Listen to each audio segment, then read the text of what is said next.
The most uncomfortable truth about history of women's oppression is that bars of cage weren't built by men. They were maintained by mothers who couldn't bear to watch their daughters choose freedom they themselves were denied. Let that sink in for a second. We like to think of history as a clean, black and white movie. Oppressors in one corner, victims in the other.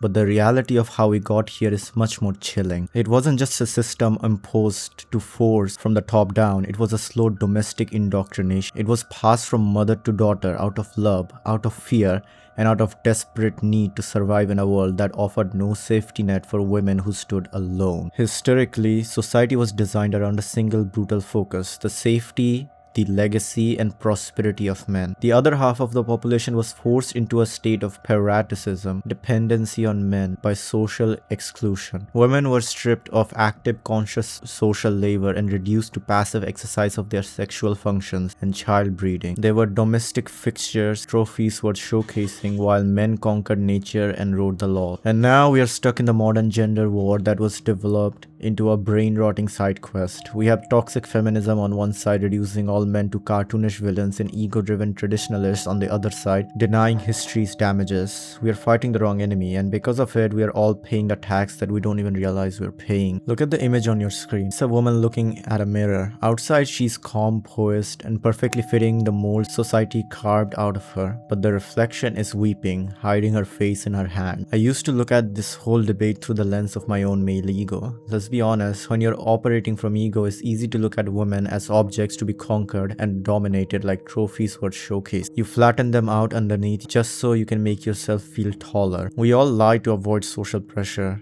I stayed quiet to keep my peace, pretending the system was fine because it didn't hurt me. But when you actually drop the ego, when you stop trying to win an argument and just look at the raw mechanics of history, you realize that the double persona in that mirror wasn't a choice, it was a survival mechanism. Women felt the constant suffocating need to lie about the things they hated, pretending to love their subjugation just to reduce social pressure and avoid being cast out as insane. We still do this today. Men wear the mask of hyper-masculine ego, hiding their vulnerabilities, while women wear the mask of compliance, hiding their resentment. We are all living spite lives, pretending to be fine while the reflection in the mirror is screaming. To understand how deep this goes, you have to look at the legal and medical violence of the past. Consider Virginia Woolf's story about Jude Shakespeare. She asks us to imagine if William Shakespeare had an equally gifted sister named Jude, what would happen to her? When Jude tries to read, her father discourages her, perhaps even beats her. He does it because he loves her. He knows that in that era, a woman who tries to be an artist is choosing social ruin. She is imprisoned by her social role. If she runs away to London to write, she is laughed at, exploited, gets pregnant, and ultimately commits suicide. Her choices are submission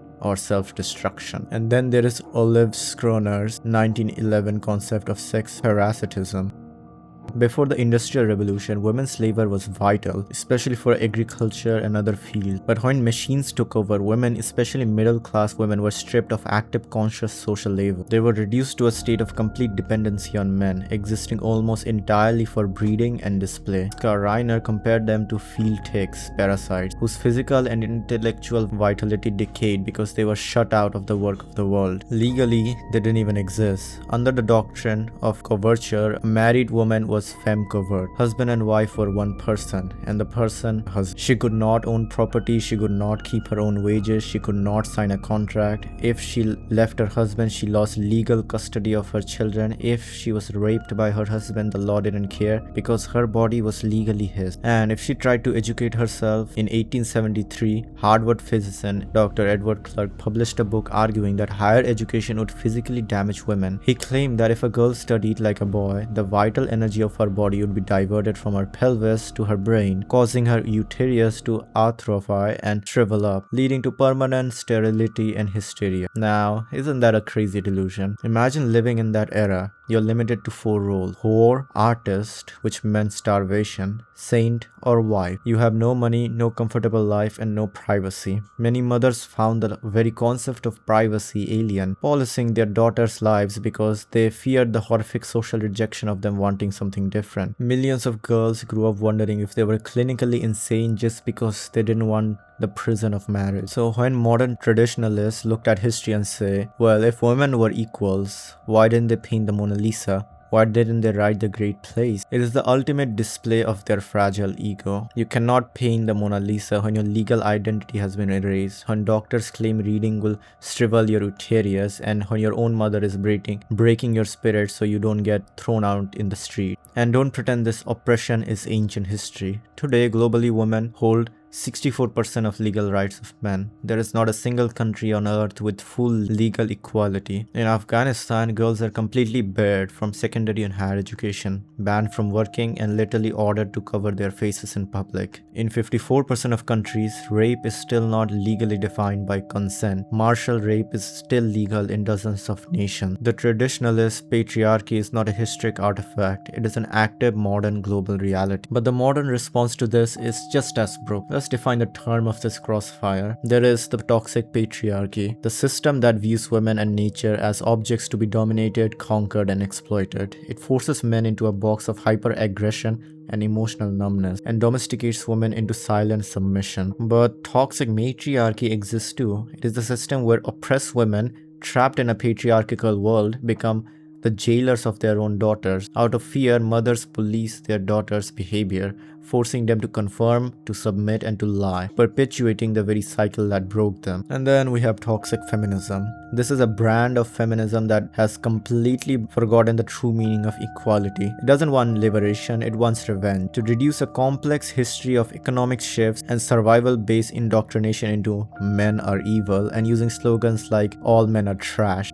Even worse, we see modern dating coaches telling women that female empowerment means manipulating men for money and living off their wealth. Think about the irony of that. They're literally rebranding Olive Skyner's sex parasitism, the exact economic dependency that imprisoned women for centuries, and selling it as modern empowerment. It is a loop of endless ego. Toxic feminism operates on the exact same logic as patriarch domination. It seeks to flip the hierarchy rather than destroy it. It drives young men back into their shells, making them defensive, hostile, and desperate to rebuild the old cages to protect their own ego. True feminism is egalitarianism. It is the recognition that both genders are equal co-pilots working mutual respect, free from rigid, artificial boxes of the past. Imagine we hadn't spent the last 2000 years lobotomizing half of our population. Imagine if every youth Shakespeare had given a room, a pen, and a desk. If every woman forced into dependency had been allowed to contribute her intellectual to science, medicine, and technology and philosophy. If we achieve true egalitarianism, civilization would accelerate beyond anything we can currently conceive. We aren't just talking about social harmony, we're talking about doubling our collective species brain power. Imagine solving disease twice as fast. Imagine scientific breakthroughs of technology, space exploration, moving at warp speed because we are no longer running at half an engine. When cooperation replaces domination, human energy is no longer wasted on holding each other down. It is redirected outward toward the universe. Society chose primitive thinking and the domination of nature and women instead of cooperation. It was a primitive trade-off: security for submission and ego for progress. So here is my take to you. Stop participating in internet shouting matches. Reject the ego that tells you one gender must dominate the other to survive. Accept true feminism, which is nothing more than equal opportunity, mutual respect, and cooperation. And accept true masculinity, which is strength used to protect and build, not to dominate and violate. Start looking at the other half of the species not as competition, not as trophies, but as partners. There is no gender war. It is a human species warring against the universe. And if you think otherwise, tell me if I'm wrong.